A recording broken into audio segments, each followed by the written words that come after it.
नमस्कार दोस्तों, स्वागत है आपके अपने यूट्यूब चैनल रेलवे वाला में। दोस्तों आज हम बात करने वाले हैं एनपीएस और यूपीएस से जो देश में जो पेंशन सिस्टम चल रहा है।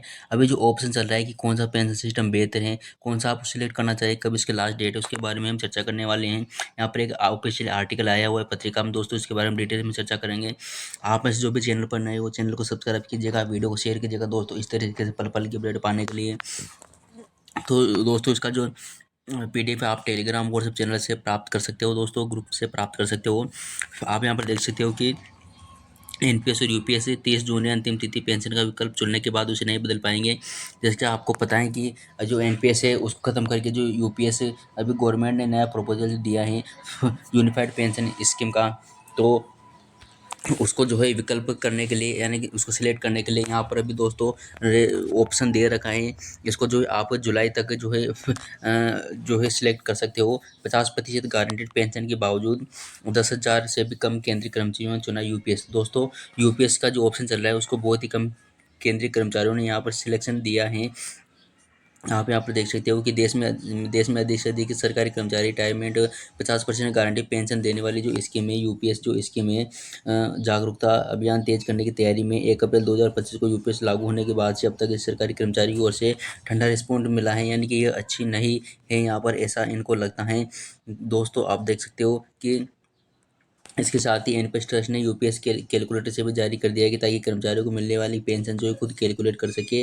और 10,000 से भी कम व्यक्तियों ने इसको जो है अभी अपनाया है, जबकि देश भर में 27 लाख से अधिक केंद्रीय कर्मचारी यूपीएस को चुनने की डेडलाइन 30 जून 2025, यानी कि 230 जून तक आपको जो सिलेक्शन लेना होगा कि आप जो है यूपीएस में रहना चाहते हैं या एनपीएस में यहाँ पर रहना चाहते हैं, यह आपको यहाँ पर बताना पड़ेगा दोस्तों। और इसको एक बार ऑप्ट करने के बाद आप दोबारा से इसको चेंज नहीं कर सकते, एनपीएस में ही माना जाएगा।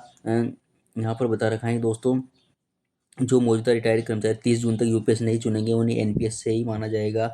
और फिर वो यूपीएस नहीं चुन पाएंगे। अगर सरकार इसी तिथि आगे बढ़ाना चाहती हैं तो वो बाद में बताया जाएगा कि क्या रही है।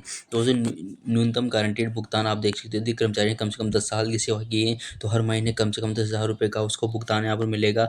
लेकिन ये तब लागू होगा जब ऊपर किए गए फॉर्मूले से निकाली रकम 10,000 रुपये से कम हो। अगर सेवा 10 साल से ज़्यादा लेकिन 25 साल से कम है तो भुगतान आनुपातिक रूप से यहाँ पर दोस्तों किया जाएगा। सुनिश्चित भुगतान, किसे कितना भुगतान मिलेगा, कौन कर सकता है नामांकन।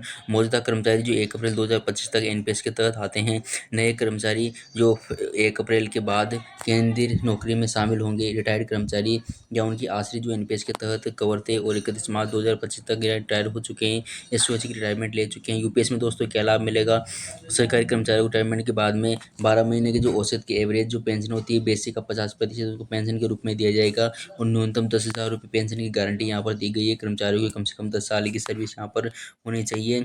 और दोस्तों क्यों हिचकिचा रहे हैं लोग, यानी कि क्यों जो है इसको यूपीएस को लेने से दोस्तों यहाँ पर पीछे हैं। विशेषज्ञों का कहना है कि केंद्रीय कर्मचारी अभी तक जो अभी तक गुनाबाग करने में लगे हैं कि एनपीएस से यूपीएस में से कौन बेहतर है, सभी जो है कन्फ्यूजन में हैं। यूपीएस में रिटायरमेंट पर एक मुश्त जो मिलने वाली राशि है वो मुकाबले कम होगी पूरे पेंशन के लिए, लंबी सर्विस जैसे कई कारण हैं जिसका कर्मचारी आकलन कर रहे हैं। एनपीएस में रिटायरमेंट पर 40% राशि एनटीटी में निवेश करना होता है, जिससे वो मूलधन वापस लेने का विकल्प चुन सकते हैं। और किन किन राज्यों ने इसको दोस्तों ओपीएस को वापस से लागू कर दिया गया है।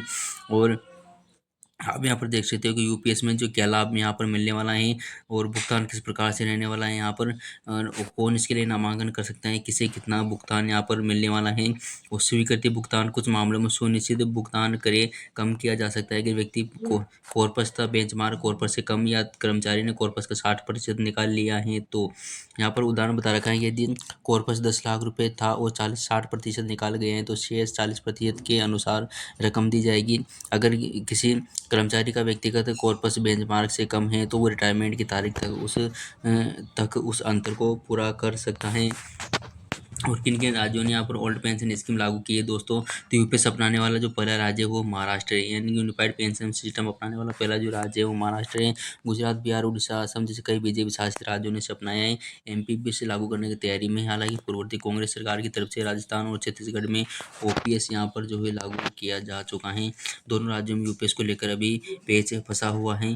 दोस्तों एक आर्टिकल था जो कि यहाँ पर आया हुआ था आपको काम की बात ये है कि 30 जून तक आपको यहाँ पर देना होगा कि कब आप कौन से पेंशन सिस्टम में रहना चाहते हो। दोस्तों आपके लिए सबसे बड़ी अपडेट यही है। तो दोस्तों इसी की अपडेट पाने के लिए बने रही वीडियो के साथ। मिलते हैं अगले वीडियो में, तब तक के लिए आप इसको ध्यान से पढ़ेगा और आप जो है ऑप्ट दे सकते हो कि किस प्रकार के सिस्टम में आप रहना चाहते हो। कमेंट करके बता सकते हो किस में कितना फ़ायदा आपको लगता है और आप कौन सा ऑप्ट करना चाहो। ठीक है दोस्तों, मिलते हैं अगले वीडियो में। जय हिंद, जय भारत दोस्त।